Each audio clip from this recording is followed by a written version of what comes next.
Hi everybody, my name's Les. I'm just going to show you how to install a WordPress site from scratch. What we've done is installed WordPress on our hosting provider server, and now we're just going to go ahead and quickly get the site up and running. The first thing you're going to want to do is go to Themes, add a new one. Search for Astra, install that and activate it. It's a free theme, so there's nothing to pay for that.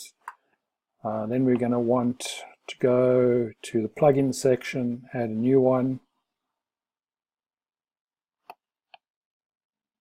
and you're going to want to do a search on starter sites. There's the Astra starter sites. Just install that, activate it. Again, it's a free plugin.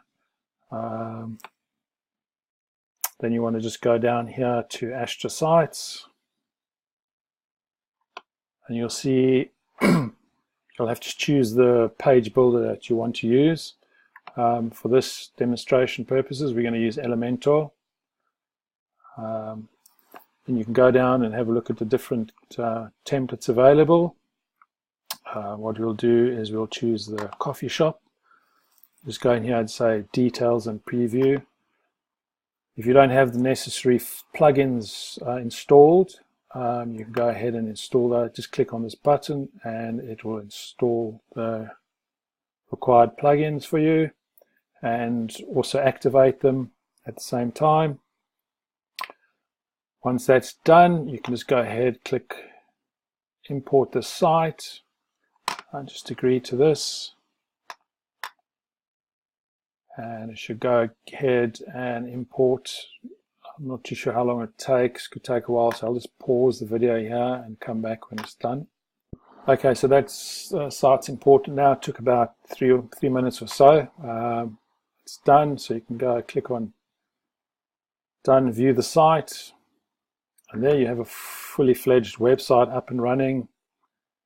I'd say in about 5 or 6 minutes. I hope you found this helpful. If so, please click the subscribe button, and I'll provide more tutorials on WordPress in the future. Thank you.